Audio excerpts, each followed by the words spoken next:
Well, if you're really so determined to have a fight, then I'll oblige.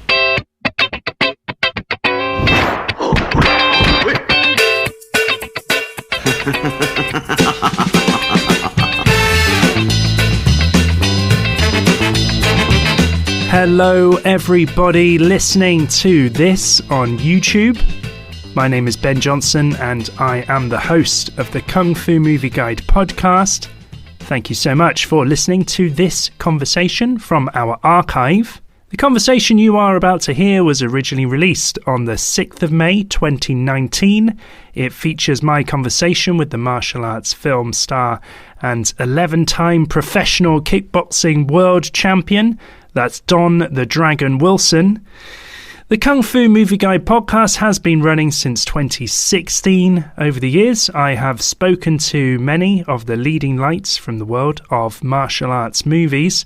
You can listen back to every episode of the podcast for free right now, wherever it is that you get your podcasts. Head to our website, kungfumovieguide.com, for more information about the podcast, to sign up to our newsletter, to find links to donate, and to read the latest reviews and information about martial arts movies.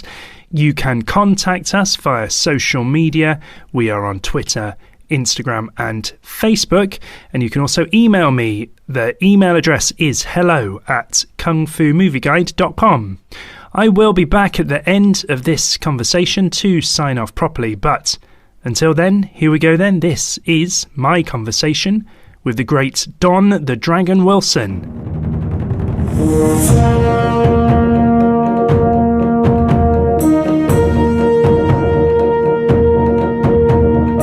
This is your home office then, is it? Yes, it is. Yeah. It's right in the first room you come to is my office. Great.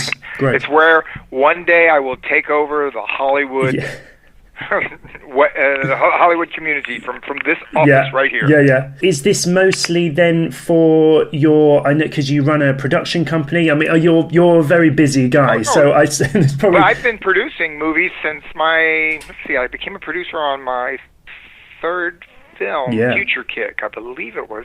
Yeah, I was like an associate producer or whatever. But no, I started off. I've produced. Look, if you go for credits, I've probably got co-producer credit on half my movies. Quite 16, a few. 17 movies. But I actually did the job. Once I learned the job, I didn't have to be paid to do it. I would do it just to be, because I was in the movie. I'm the star of a movie. Yeah. I want to make sure the music is right. I want to make sure the casting is right, the editing done correctly. I mean, I've gotten into even the posters. At one point, let me tell you how wrong things can go. Now, you know, my mentor is Roger Corman. Sure, He's the guy who got me in the business. When he told me right in the beginning that at the budgets that I work, he said, you have to be your own arbitrator of quality, because he said other people don't care. You know, the director may not care, the editors may not care, the production sound guy may not care. You never know, but he said your name goes above the title, your face is on the box, because I mean the video box back in the day. Yeah. And he said, so you will be held responsible for everything. I mean, if you watch one of my movies and let's say the sound was bad, you would say, wow, I said Don Wilson movie, the sound was terrible, I couldn't even hear what they were saying. Well, you know what? You don't look up the guy who did the sound, do you? No, that's right. You don't look up the production manager, the guy who hired the guy that did the sound. You don't look up the producer, associate producer, whatever, that took care of the post-production, right? You just go, oh, that Don the Dragon Wilson, his movies, you can't even hear the guys talking in them. Yeah. In the lower budget market, everyone's sort of sticking to schedule, aren't they? And everyone's just focused so much on their own thing. I guess that's where you have to really take over then, don't you? You know, look, I have had a career, 30 years in the low budget market, and I'm not, believe me, I'm no thespian. But I am a much better actor today after 30 years of acting in front of cameras and starring in 30 films than I was in 1988 doing Bloodfist. Yeah. I've come a long way. So now, when I get my chance at a big budget, a good director, a good script, great cast, I'll be able to make that transition, I believe. So you're still looking for that role, for that dream project? You're still very active in the industry. I have some. Well, listen. I became what they call a name, which means if I'm not going to sell them at a certain budget, I'm the star because I'll sell enough tickets, you know, rentals or whatever to pay for the movie. But in the bigger budget movies, I'm just a recognizable figure. Yeah. In other words, I did a movie just a year ago with Billy Zane where I come in. I'm not one. I didn't throw one punch or a kick. Yeah. I was a Japanese businessman, kind of a criminal guy, and I got killed by a monster. Billy Zane was like a mad scientist, and he had a monster from some other dimension. Look, I only read the part of the script that I'm in. Yeah. I didn't read the whole movie. Yeah. Now, that movie you may never see, by the way. It's called Z-Force, and it was shot. Listen, that was Michael years ago, wasn't it? Business, yeah, it was like 2 years ago. It may never come out because movies get made and they're never released. That one they ran out of funding. Yeah. It happens many times to other actors. They all talk about it. Yeah. But it never happened to me until I did V-Force, and the movies never come out. Yeah, it's crazy, isn't it? And then you get a movie like, say, Death Fighter, and I know that was White Tiger before that, but that was filmed years and years and years ago. White Tiger, that was shot in 2012, I believe. Yeah, and it came out, I think, last year, maybe the year before. I'm trying to remember if it was 2000. I'm pretty sure it was 2012, shot then. Yeah. But it came out...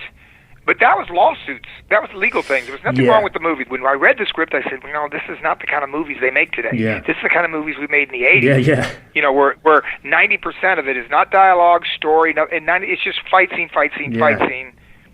And in those days, that's what sold the movies. Yeah. The more fight action, the better.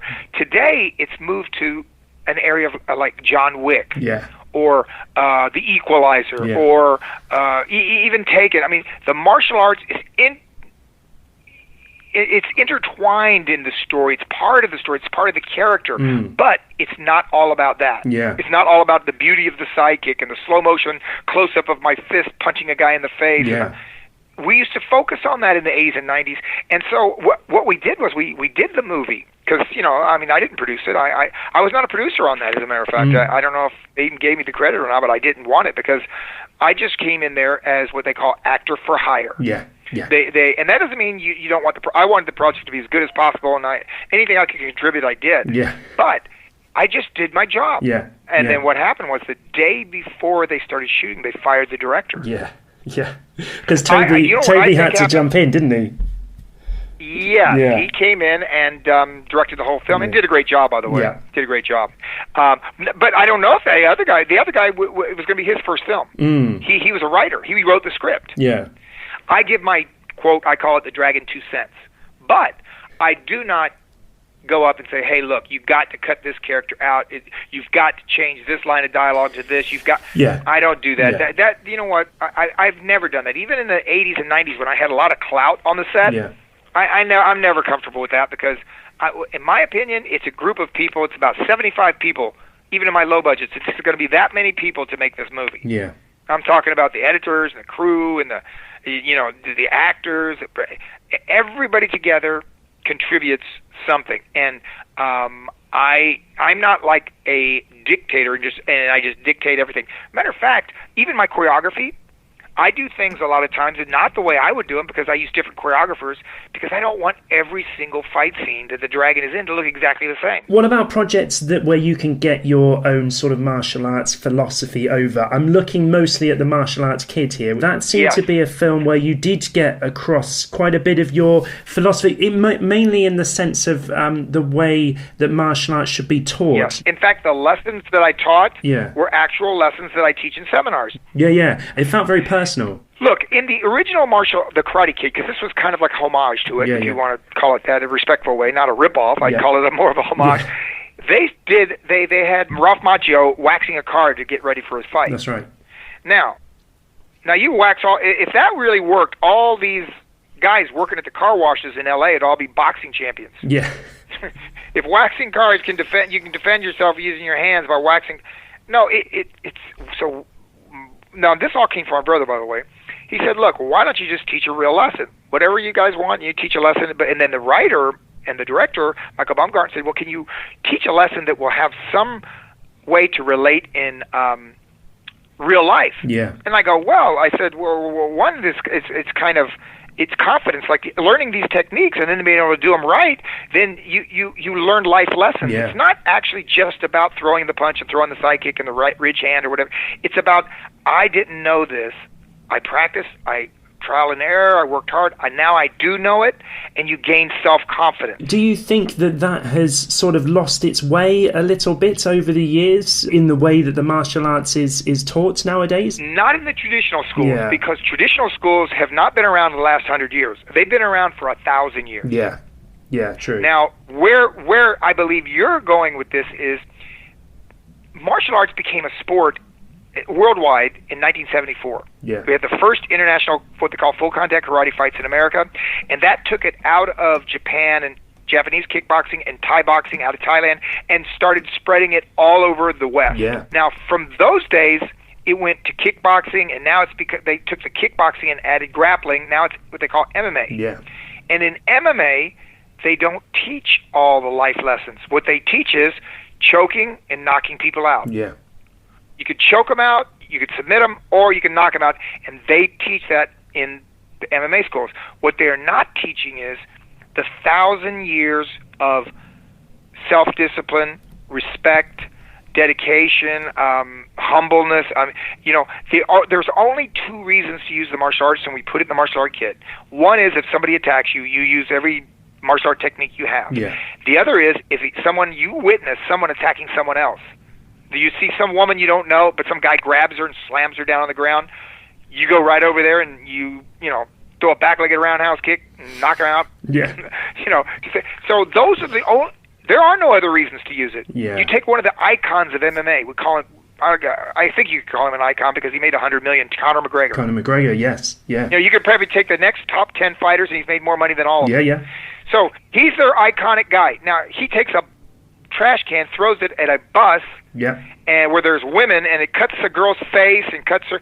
And I mean, not only is he not something you would take your children and say, son, I want you to grow up and be just like him. He's kind of a guy we have to lock up. There are many wrong reasons for aggressive behavior. Yeah. And I believe when you take, I would debate any of these promoters or teachers of any of the schools out there today, MMA schools, if they're not teaching traditional values with the martial arts, what they're doing is creating pure fighters. But if we were looking back now, when you were getting into this and then you turned professional in the 70s, if UFC or mixed martial arts was around back then, you would have signed up for that. You would have joined up. Yeah. Absolutely. Yeah. Because look, I would say the modern day Einstein of martial arts is Bruce Lee. Yeah. Because Einstein changed everything, and he was like one guy, and he didn't do it by committee. He just came in and said, no, this is the way reality works. This is the way physics really works. And Bruce Lee came and said, look, there's no sense in studying one art. He said, study them all. Learn as much as you can, and then at the very end, learn the grappling arts, the striking arts. He said, in the very end, you're going to have your own personal style because no 2 people are the same. Yeah. In Bruce Lee's time, in the 60s, what you do is you studied one art.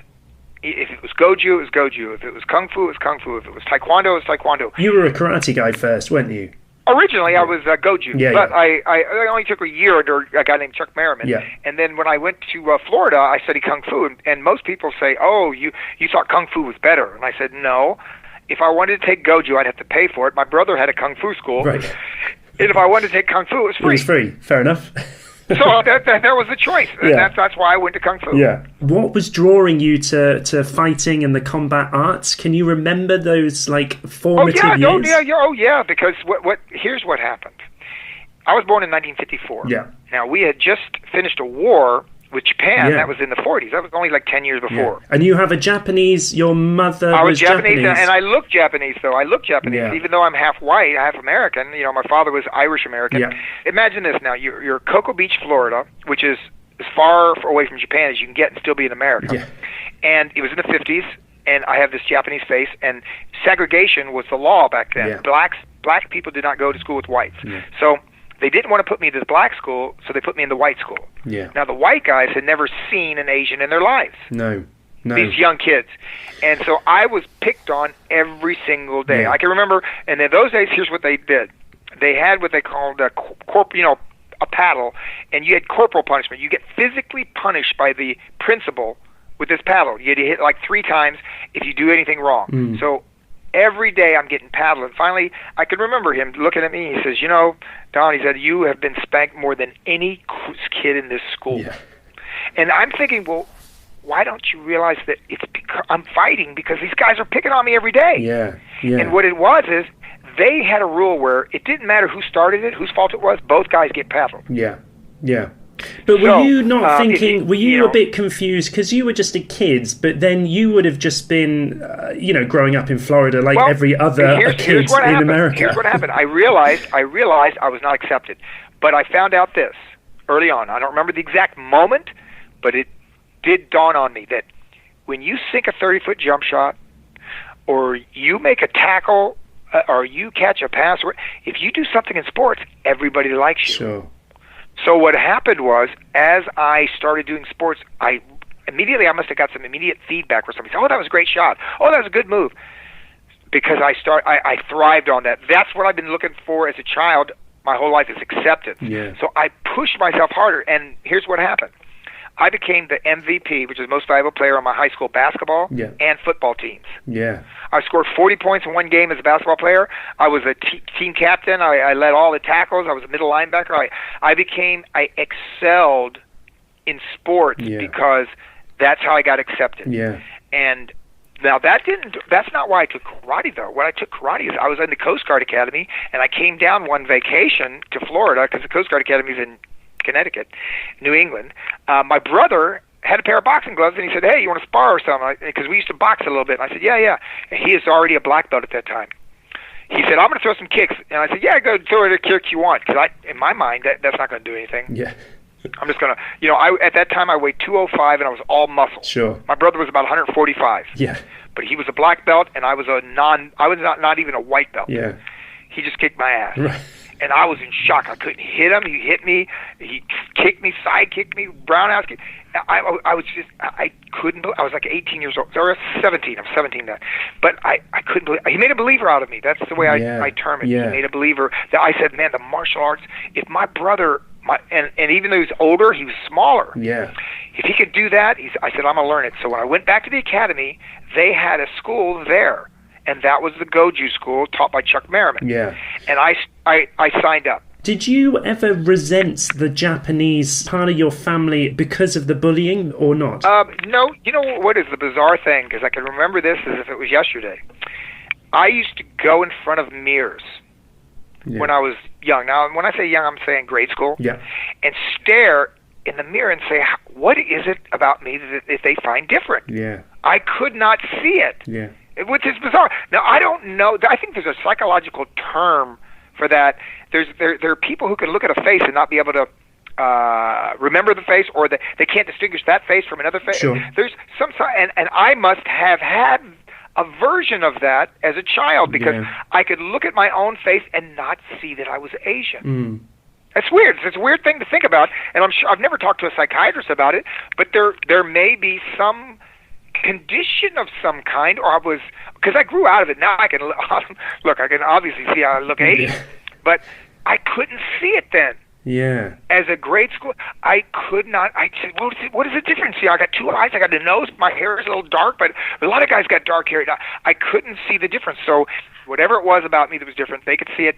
And then I wanted to show that if I'm different, that didn't mean it was a negative thing. Yeah. And what I tell people now as I look back, because I've done a lot of anti-bullying talks and things, I said, I turned a negative into a positive. You excelled at school, and you were studying electrical engineering. You went to Florida my Institute father of Technology. was at the Kennedy Space Center. That's why I was following in his footsteps. He was an engineer, so I wanted to become an engineer. Yeah, that must have been a career option. At some point, you must have been like, that's the route I'm going down. That's why my father wouldn't go to my fights, because I gave up being an engineer. I dropped out. I was on the dean's list, and I was completed 2 years of pre-engineering at a junior college, and had been accepted to FIT, which, we called it the MIT itself, but FIT is in Melbourne, Florida, and the engineering students there go to the Kennedy Space Center, which was the premier place to work in the 60s and 70s, because Kennedy set it up. It was called Cape Canaveral then, but later they called it Cape Kennedy. But he set up that we were going to have what they called the space race. Yeah. So he wanted the best engineers only at this space center. Yeah. And my dad could get me in. So to my dad, it was the perfect job for any son to come in and follow his footsteps. And then I called him up one day and said, Dad, I'm going to drop out of school and I'm going to try this new thing called full contact karate. And he refused to support that. Did that and go now down I'm a well? father and I understand. Yeah. It sounds like a pretty bad idea. Yeah. Yeah. Full contact karate, nobody even heard of it. Yeah. At what point did he sort of start warming to that idea? Was it when you started becoming a champ? No. He still wouldn't go to the fights. Wow. It was when he saw me on TV and movies. Really? Wow, that's a few years later. And then he said, well, I guess this did have some logical, practical, positive side. I studied martial arts, then I became a kickboxer, then I became an actor. Look, I was very fulfilled as a kickboxer. Yeah. Acting is a job. Yeah. It's a job, but it is a very high-paying job. I mean, I can't complain about that. People ask me, what's the most impressive thing about Hollywood? And I said, well, that's the easy one. The amounts of money they pay us to do this. But I'm fascinated that if you were winning, you won 11 world titles, you were, winning all of these amazing accolades, and your dad he must have been proud. Did he say he was proud of your achievements then? He never actually said that. But my dad wasn't one. Listen. There's a generation of men that don't show emotion in America. Yeah. They're probably like 90 now, but my dad grew up in that generation. That was a generation of the 50s, 60s, or whatever. They did not show emotion. That was considered unmanly. Now, men are supposed to get on. We were supposed to cry when we watch movies. Yeah. Now it's the emotional man is the secure man. Yeah. But my dad doesn't come from those days, and I understand that. I believe he did love me, and he did, in the end, support my career choice and everything, but he could not express it. He was not comfortable talking in those terms. Yeah. Saying, hey, you made me really proud. Hey, I really love you. I want to support you now, or whatever. It never came. Unfortunately, he did see me reach a level of financial security and success as an actor. Just looking back, Don, to those years, those heady days when you were winning all those kickboxing bouts in the 1980s and you were undefeated champion. Best time of my life. I really enjoyed it. I didn't do it for the money. I did it because I enjoyed it. Yeah. And can you just describe because that was the first, professional kickboxing circuit was obviously where you had people like Benny the Jet and you had Jerry Trimble as well. Had this one similar idea. Then I believe we all believed that we were. People say, "Oh, Don's a kickboxer," and I go, "I'm not a kickboxer. I'm a kung fu stylist." I said, "Kickboxing is a sport I participated in, but I'm not a kickboxer." Yeah. I said, "That's just a sport." I use the sport of kickboxing to improve my striking ability and my defense against strikes as a martial artist. Yeah. But I was never consider myself. Oh, I'm just a kickboxer. I'm a guy who puts on gloves and punches and kicks, knocks people out, and just picks up a paycheck. To me, doesn't that sound much less consequential as a human being than a martial arts, a practitioner who uses every bit of the martial arts to improve himself as a human being? Yeah. It's not just about the punching and the kicking and the throwing the side kicks and the right hooks and the overhand rights. It's about improving myself as a human being, learning self-discipline. It's a slow thing, and through sports I learned that, and I adapted that to my fighting. Yeah. And believe me, Arnold Schwarzenegger, me, and Chuck Norris, we did a TV show together once, and we all talked about how none of us were given a chance to make it in Hollywood. Arnold said, looked at both of us, you two had an advantage over me, and I'm thinking, well, what advantage would I have? And he said, you guys could speak English. Yeah. He said he wants to be a movie star. I think Hercules in New York was his first film, and they dubbed him the whole movie. But when we sat and did the show, he had finished Terminator 2, and he was listed at that time as the highest paid actor in the world. He got $15 million for Terminator 2. Chuck had just started Walker. Walker was the #1 action show in the world. And I had my picture in Time magazine for being one of the top 4 direct-to-video stars. Yeah. So we had all, in our own areas, got to the top. Yeah, and as we talked about it, we did it the same way. We did not let because look, there are what they call naysayers. You know the term, right? It means that everybody's going to tell you why you can't do something. Sure. because I was a 6-foot-tall Asian with a Southern accent, so I don't fit the Jackie Chan, Jet Li mold, and those guys weren't even around in 1985 when I moved to LA. So yeah, they were there. There were no Asians starring in movies in Hollywood. Yeah. But anyway, we all rose to the top of our little areas. Well, mine was little, video. We used the lessons we learned as athletes, not giving up, not listening to naysayers. When things went wrong, we just went into another direction and tried harder. Yeah. In other words, we used what helped us rise. Like you said, I won 11 world titles. Yes, I did, but I never set that as a goal. I didn't say, how many titles I'm going to win? 11. Mm. I just said, in my mind, I said, I'm going to get better every day I train. Yeah. I'm going to try to improve myself. And after a certain number of days, after I've been training for like 6 years, I won my first title.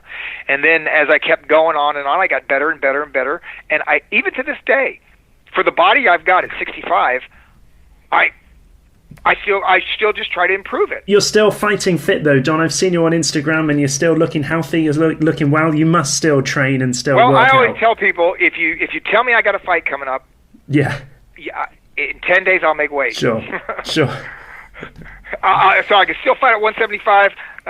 So I can still go 10 rounds. I do exhibitions, and those are not fights, but still, they're against young guys and they're good, and they don't want to look bad, so they're trying. So it's a little bit competitive, but it's not a real fight. Yeah. I got headgear, we got 60-ounce gloves, and it's only 3 rounds. Yeah. So retired champions do that. Now Wallace tells me I should stop, but I don't know. I still feel like it's fun, and good. I'll still do exhibitions. It was Chuck that convinced you to get into movies in the first place. Well, Is I that won't say he right? convinced me. What he did was he gave me a suggestion. Yeah. He didn't say, Don, you got to do this. You got to do. He didn't try to coerce me. He just mentioned to me. He said, Don, when I was retired, Bruce Lee let me be in a movie, and I found out that I liked it, and it looked like it might be a good second career. And he said, he said, when you get ready to retire, you should move to L.A., get an agent, and try this as a second career too. Yeah.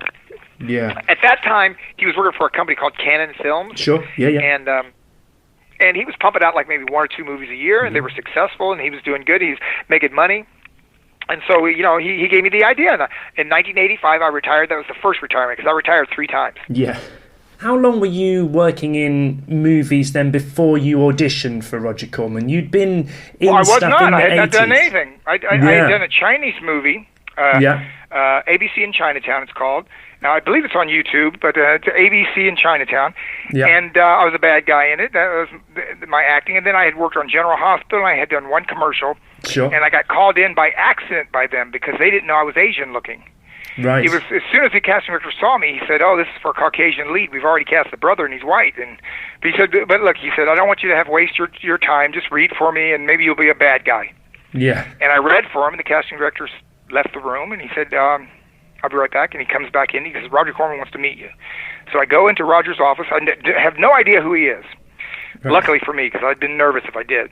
Yeah. And I go in there, and he says, "Tell me about yourself." And I said, "I'm a retired kickboxing champion. I want to make a transition to acting." And he said, "Would you read for me?" And I started reading the scene with the casting director, and he interrupted me after like just probably 4 lines, which now I know in the business that usually means don't let the door hit your rear end when you get out when you leave. In other words, it's not a good thing when they interrupt you in the middle of the audition and just tell you to stop. And he just handed me the script and said, "You leave in 2 weeks to the Philippines." He said, "You're going to star in this movie." Wow. That's how fast it was. That fast. He looked at me and he said, Don, he said, "You're going to become a big international star." And I said, "Really?" And he said, "You're going to do these martial art movies." He goes, "You're going to go to action movies." And he goes, much, much later in your life, you're going to be a dramatic actor, famous dramatic actor throughout the world. He said, "You leave," but he hands me the script. He goes, "You leave in 2 weeks to the Manila." Wow. And, I didn't know. I thought he was just bullshitting. Yeah. I didn't know who he was. But basically, I guess I don't know, he thought I had potential. He could tell within just, I tell people I fooled him, though, because it's the one scene I could do right. It was the scene where my trainer in the movie tells me he killed my brother. Yeah. And so I'm close to my brother, right? He was my kung fu instructor. He was my manager as a fighter. He helped me move to L.A. And so I'm close to my brother. So I did the very first lesson you learn in any acting class. They say, if you have a problem trying to figure out what your character would do, just do the what if scene, which means what if it happened to you? Yeah. So I just said, okay, and the script says, this guy killed my brother. I said, well, what if this guy killed my brother? So when I came off the page and I looked at the casting director, in my eyes, I must have gone in my face, my fight face. Yeah. Do you know what I mean? Like Corman thought, oh my God, this guy's a tremendous actor. Look at this performance. I must have looked like I was going to kill him because I tell people, I said, yeah, Roger had me read that scene, and really I believe I probably did a good job with the scene. Yeah. Because it was, my brother was so close to me, and I did the most basic thing of substitution. And anyway, but I probably wouldn't be on the phone talking to you now, because it wasn't like everybody was knocking down doors to get Don Wilson in their movies. I mean, it was... Yeah. But he was looking for, because I've heard interviews with him where he talks about you. I know on his WTF episodes with Mark Maron, he mentions this, and he says that he had auditioned so many kickboxers, and he was looking specifically they were all they were in the room waiting room when I came there. All the guys from the Jet Center and from and apparently he was like, no, like these guys, they may have been tough and they could do the moves, but they could not deliver, they could not do the lines. And then he said, yes, that when you walked in, it was very much an instant, like, that's our guy. And that, what do you think it was? There was no callback. You know how there were callbacks? 99% of the time they call you back. You don't read one time because they think maybe it was a fluke. Yeah. You know? Like he hit the right notes by accident. No, he said, he said I was cast when I was still sitting on the couch. I mean, I didn't even... I hadn't been in his room for 10 minutes. But he believed in you, didn't he, Don? And he put you through your acting lessons as well. Look, they used to have a thing they called, in the old days, they called it the studio system. And here's what they would do. They would find a guy, meet a guy, let's say, like Clint Eastwood. They'd say, you know what, this guy's going to be a star. He's got a good look. He's tall, lean guy. Let's put him in some tough movies. He'll play some cowboy movies. He'll play some cop movies. And they groom them. And you work with one company. I think Clint Eastwood pretty much worked for Warner Brothers most of his life. But anyway, that's what they used to do. They call it the studio system. Well, I believe, and it could be true, I am the last one to go through it. Because Roger had a studio, a small studio, it's called Concord, and he hired me a publicist. He gave me a weekly salary. Now, that's another thing. No one else was getting that. You don't get weekly salary, but in the studio systems, they did. Steve McQueen, all those guys, Clint Eastwood, they were Marilyn Monroe. They were all on weekly salaries for the studio. And with that contract comes, well, we can do X amount of movies. So if we're going to do X amount of movies, let's say within a year, that total would be X amount, but instead of what lump sum check, we'll give it to you by the week. Yeah. And Roger put me on a $4,000 a week salary right that time, and I had that for 15 years, I guess. Maybe longer. But he hired me a publicist. He enrolled me in an acting class. He got me a special coach, an acting teacher, coach just for myself. He did all that for me and turned me into an actor. Back in 1988 is when it started. And then other companies, of course, offered me movies. Everybody was doing movies back in the video days. Yeah, so I worked for PM Entertainment, 6 movies, and I did movies with Ashok, and I read Sun Rising for my old manager, Paul Maslach. I worked for other people, but I got to say, I did 12 movies with Roger Corman. How many people can say they worked 12 times with the same producer? Yeah. And was he quite hands-on then? Was he going to your film sets? No, okay. Nope, not at all. He stopped by a film set once, and it was not because of a happy reason. They end up having to fire the director. Oh, and that's a pretty big deal, when you fire a director off a movie. And but he had to, and he showed up on that movie set. That's the only one he showed up on. And now he didn't fire him that day, but things must have been going so bad that for Roger Corman to show up on the set. I worked with a guy for 30 years, and it only happened once. Yeah. Which movie was that then? Future Kick. That was on Future Kick. We ended up using 3 different directors to finish. Wow, really? Now, and it took a year to make it, by the way. But while I was shooting a movie called Bloodfist 3, Forced to Fight, a prison movie, on the weekends I was still shooting Future Kick. Wow. So I was doing 2 movies at once. But the thing about Future Kick is Roger turned the negative, which was it took so long to make it, into a positive. He said, when it was released, on the top of the poster it says, "A year in the making." Yeah, brilliant. This movie is so good. It took us a year to make this. But he's the king. He was the king of that, and selling those, the way he marketed his movies. He turned it into. It took a year to make it, but instead of complaining about it, he turned it into, well, look, this movie's so good because it took us a year to make it. Is that the one where you're like a sort of cyborg cop thing? Yeah, is that one? Yeah. Okay, the bizarre thing is this, Ben. Like I told you, there's two different directors. Now the director makes the movie, not me. One director had that I was a genetically engineered human. Yeah. The other director had that I was a robot. So that they had scenes where there was robotic stuff, and they're putting these sparks are flying off this guy, and there's electricity, and then they had scenes of me drinking alcohol and getting drunk. Yeah. On top of a rooftop with Meg Fox. I mean, the movie. Look, I'm glad Roger made money on it. And oh, by the way, I have a little film history with that movie. Yeah. Roger Corman had never distributed a video in his life. Because what he did was he had what he called output deals. He would sign a contract with MGM. My first two movies were, by the way, were released by MGM. And Roger would let them distribute the video. And Roger, he saw how much money Bloodfist 1 and 2 made. And then Roger said, Don, I'm going to release my first video with Future Kick. He said, if I lose money, I'll never do it again. Yeah. And I believe he made like $3.5 million on the thing. Wow. And so he made several million. Yeah, and that's good for low budget movies because he'd make 20 movies in a year. So if you're making, let's say, an average of $2 million each movie, 20 million of them or 20 movies, you're making good money, right? Yeah. You're making $40 million a year. You could do that. That video market was booming, and because of people like yourself, then that created a slew of these kickboxers and real martial artists flooding going to Hollywood and then making that video market. But if you think about it, of all the ones that were there, how many starred in 30 films? Yeah. And by the way, all moneymakers. Even the last one I starred in, which was The Last Sentinel, really, where I was the star. They all made money. Hollywood is notoriously a tough place to be, and it can be ruthless. And I'm just wondering, how did you weather those storms? Because you must have had them, and it's rare to get a career like yours, which has sustained for so many years. What do you put that down to? Listen,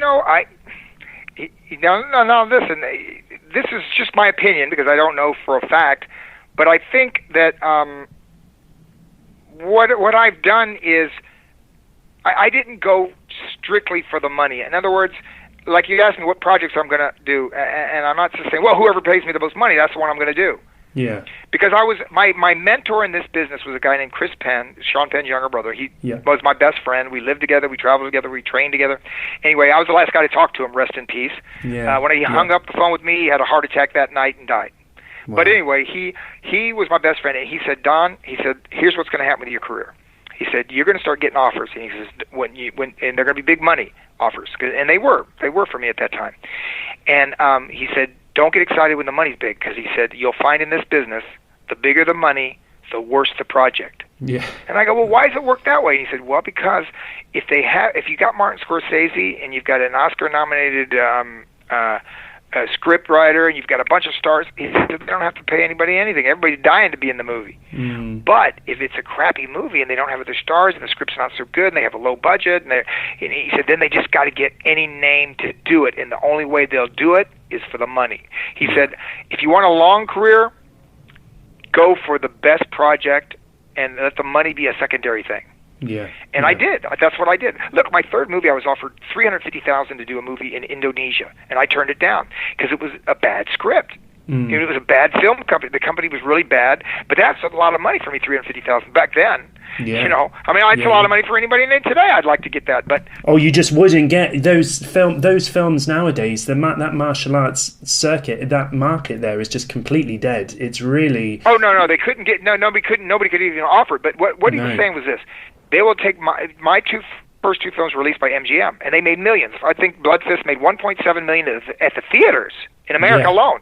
Yeah. And then worldwide sold I think 60,000 cassettes, which was about $4.5 million. So it made 4.5 million. So it was around 6 million just domestic, 6 million, and probably 3 to 4 million foreign. So let's say it grossed $10 million my first film. Well, you know what? That's a lot of money for low budget guys. For that kind of a movie. Yeah. For Roger Corman, $10 million and you know what? The movie cost $200,000, by the way. That's what the director figured. Yeah. So Wow. the total cost of the movie was $200,000. I was the star. I got $1,000 a week. It took 6 weeks to shoot it. I got $6,000. Yeah. To Wow. Bloodfist.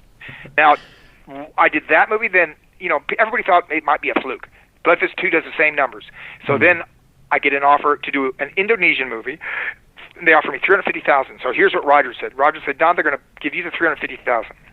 They're going to spend about $100,000 on the movie, and it's going to be a terrible movie. It's going to hurt anything I try to do or any other producer in America tries to go up budget with you. It's going to hurt. Roger said, I know it's a lot of money, but my advice is not to take the offer. Because that's what Roger did. Roger said, would I bring my offers from other companies to him to look at, and he's going to give me his advice, and I could take it or leave it. In other words, he did not hold me to an exclusive contract.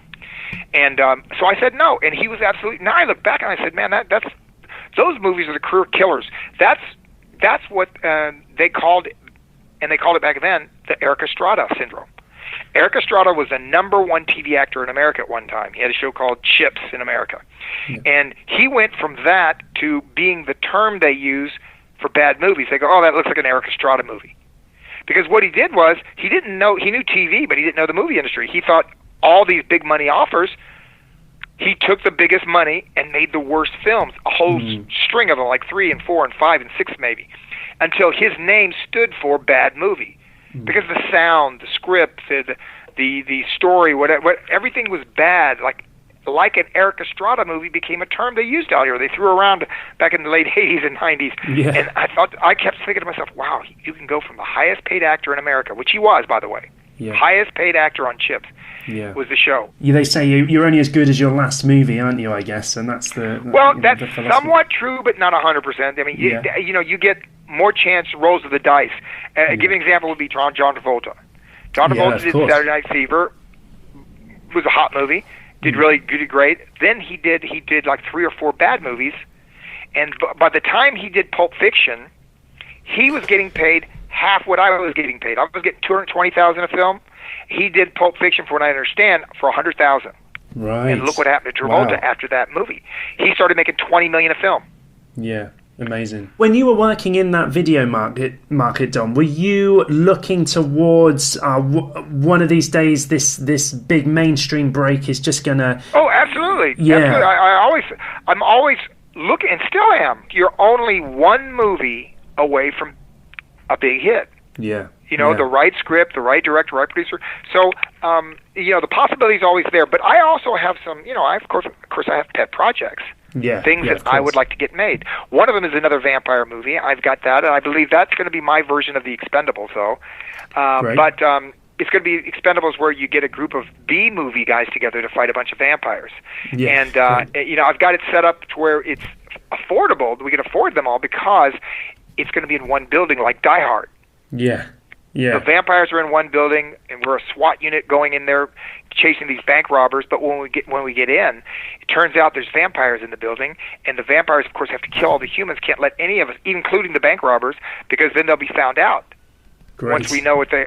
So what they do is they have to kill us all, and the bank robbers and the cops join forces. The SWAT unit and these bank robbers join forces and fight together against vampires. I could have easily made it several years ago, but I don't want to do it that cheaply. I want enough money that it looks good, because I'd like to release it in the theaters, because if you get all the B-movie guys in one film, it makes it more likely I believe I could get a theatrical distribution. You notice that in a film like Showdown in Manila, say, where you're in there, but then Cynthia's in there as well. Well, that's different, though, because that's kind of a scammy way of doing it. We're never mentioned in the movie, and then, boom, we're in the last scene. Yeah. Well, this is not that way. We're actors throughout. All of them are all through it. As far as the older actors in it, the old retired team, those are going to be guys like Michael Dudikoff, Richard Norton, Cynthia Rothrock, me. All the B-movie guys that you've seen all together. Yeah. But we're in the opening scene right through to the end. We're characters in the movie. What was done? Nevsky was doing with Showdown in Manila is this.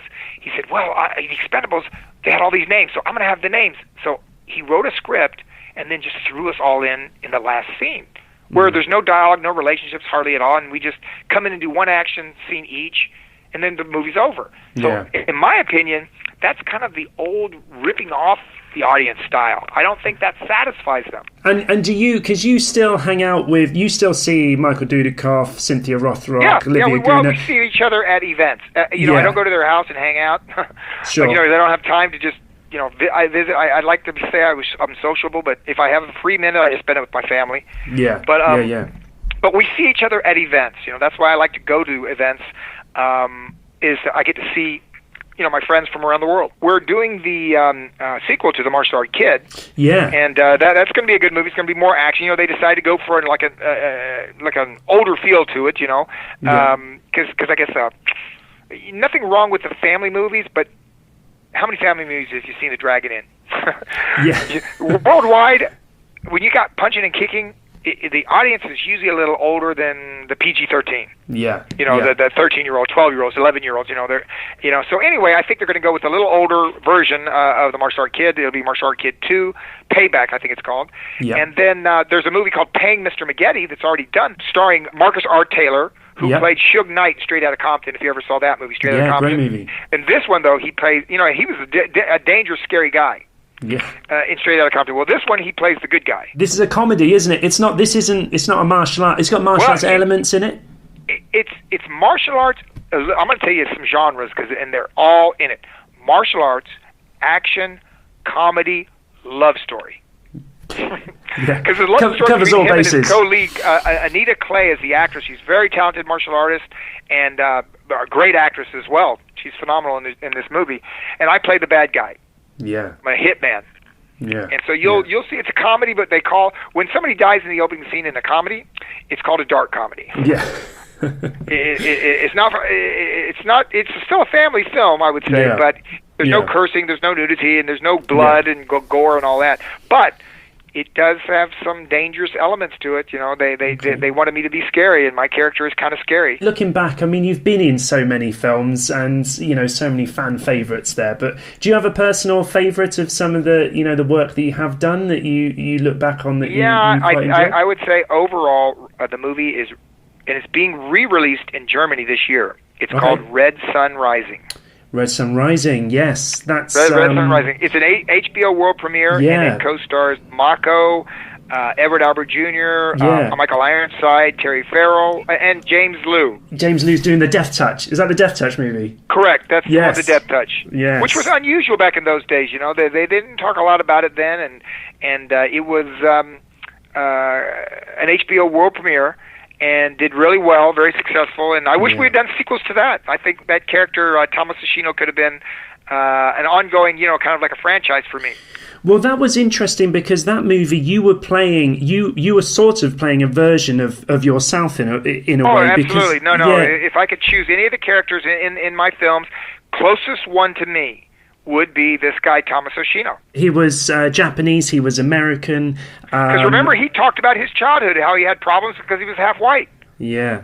Actually, I you know what? My manager produced that, so I'm sure he told the writer, hey, Don used to get picked on because he was half yellow. Well, they just flipped it. They just turned it. That movie, actually, originally, it was about two guys buddying up because we were going to do a movie. Chris Penn was going to play the American cop, not Terry Farrell.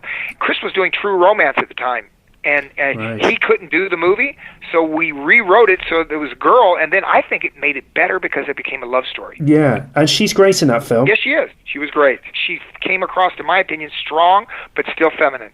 Yeah. And, it all, that movie worked in many ways. The music ended up being really good for the budgets of those kind of movies. Yeah. And Michael Ironside, of course, he's always great. Michael Ironside, he's the chief, isn't he? Police chief. Yeah. But listen, the guy playing my uncle, that guy's been nominated for an Oscar. Mako. It was a fun shoot, that one as well. Then was it? Yes. You know what? I have fun on all my sets because I happen to work in the genre that is my hobby. It's like if your hobby is racehorses and you're doing a racehorse movie, I mean, of course you're gonna have fun. And Batman Forever, of course, does sort of stick out in your filmography. Now, did you enjoy working on that? Because Joel Schumacher, I had a great time because it's a big studio film, but Joel Schumacher actually wanted me to work throughout the whole movie for 3 months as a bad guy that worked for Tommy Lee Jones, like a head henchman kind of a person. Yeah. But I couldn't do that because I had contracts with other companies.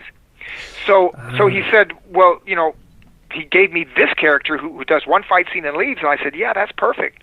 So that's why I did it. And, I could pick my own kind of face because they were going to be painted up, and I picked the skull face because the other ones were just weird designs.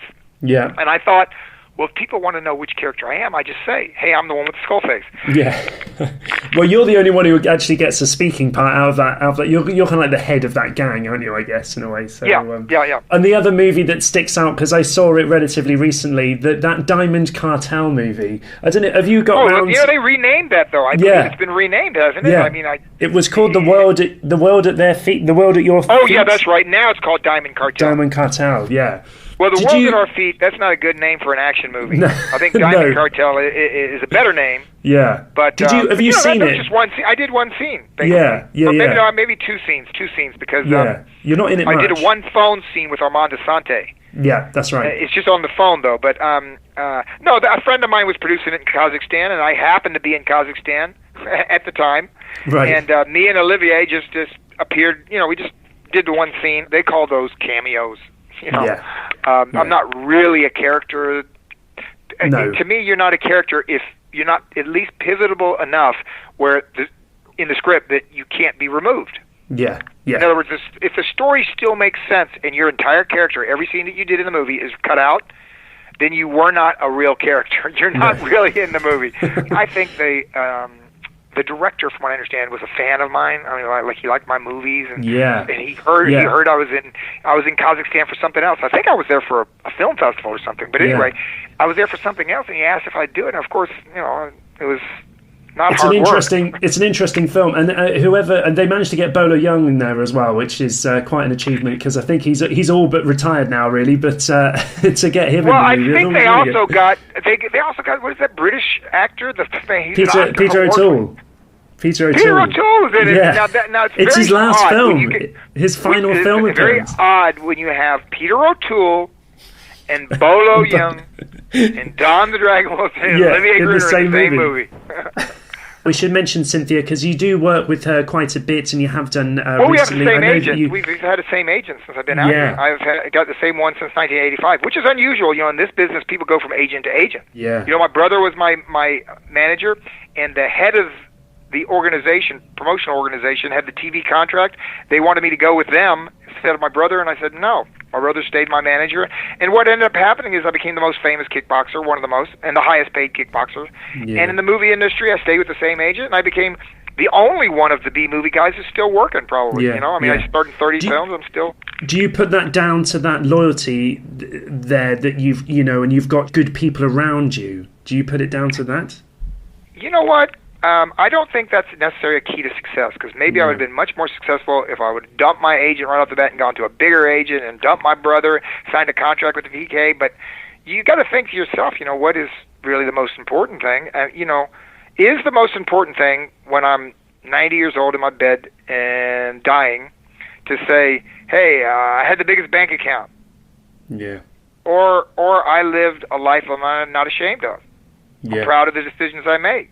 Proud of the people I helped and the people I worked with and the decisions I made, and we're all going to make wrong decisions and stuff, and you want to if I have time to look back on my life, I want to look back and say, hey, we only have a certain amount of length of time, a certain amount of time, any of us, and nobody gets out of this alive. So I want to live the way I'm proud of my life. If I said, my agent that helped me when nobody else would take me in town, and I didn't know how to do dialogue, I wasn't even enrolled in acting. The guy who helped me out in the very beginning, gave me all the good advice. I dropped him as soon as I could to make more money doing a TV series. Mm-hmm. And that's why you see, look at my account. I'm dying right now, but you look at my account, you see there's all those extra zeros. Those zeros wouldn't have been there. Yeah. I'm proud of those zeros. I got those zeros because I dumped my agent and I went with CAA, the big agency.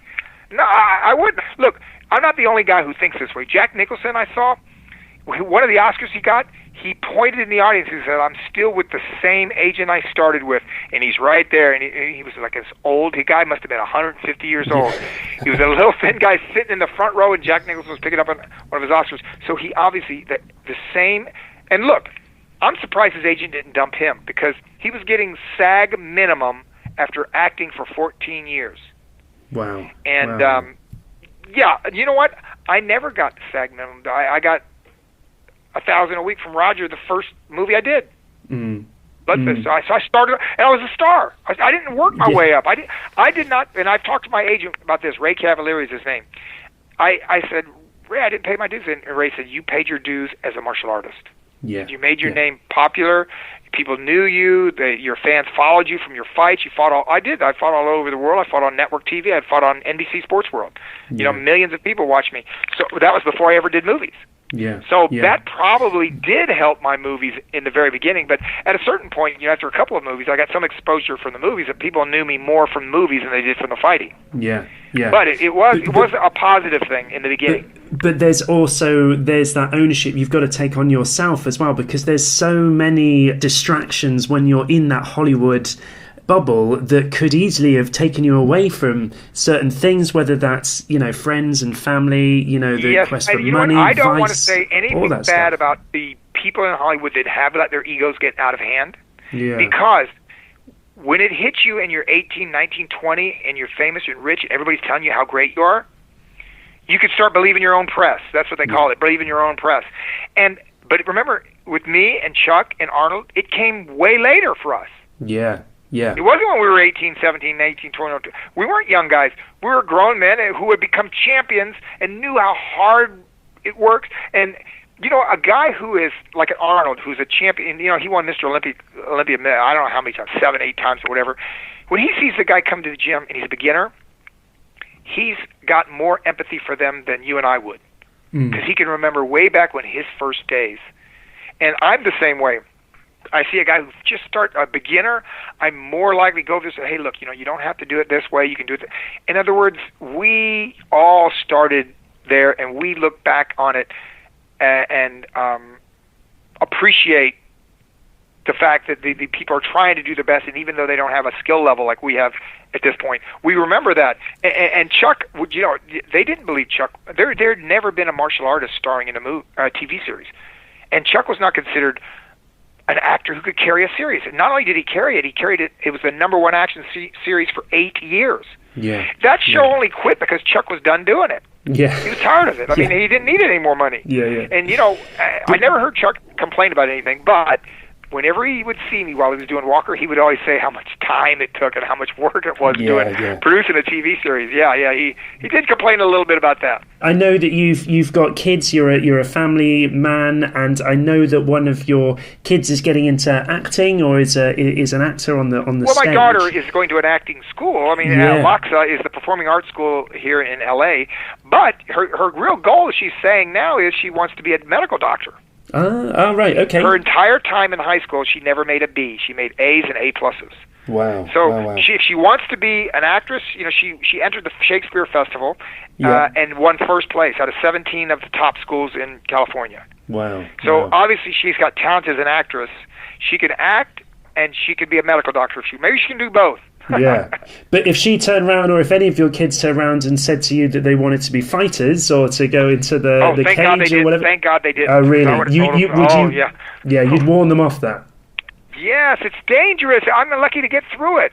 Yeah. I mean, it's a dangerous sport. There's no money in it, and even if there was money, I would not sleep at night knowing that somebody's going to try to, knock one of my kids out with a back-legged roundhouse kick.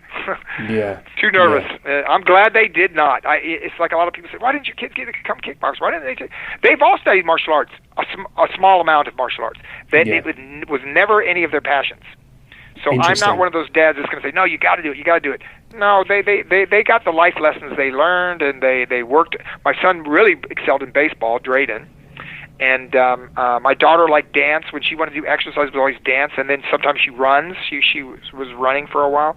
So they do their own thing, and I didn't want to, force myself on them that I love martial arts, so you got to love martial arts. Yeah, okay. You weren't a pushy dad in that sense. No, and I understand that Brandon Lee kind of rebelled against martial arts a little bit because, he wanted to be an actor, but then they found out if he could do martial art movies, he could definitely star in movies right now. Yeah. So that's why he did it. But he was, unfortunately he passed away, but he was on his way to do the crossover. He did a crossover film. The Crow is not a martial arts film. That's a horror action film.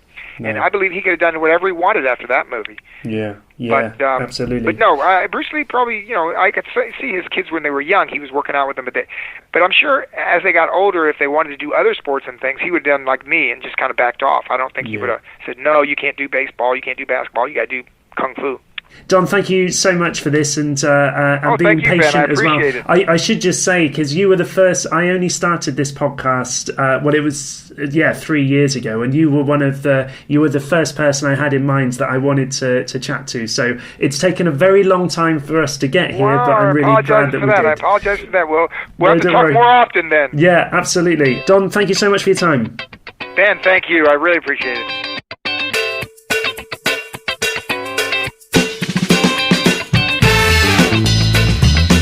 Don Wilson there. Really enjoyed chatting to Don. I do hope you enjoyed listening to that conversation from our archive. Check out the links in the description of this video to find out more information about Don Wilson and also this podcast. And if you do like what you hear, then please do like the show, tell a friend, write a comment, subscribe to our YouTube channel, and subscribe to the Kung Fu Movie Guide podcast, wherever it is that you get your podcasts. Thank you so much for listening to this conversation, and until we meet again, do take care, and bye for now.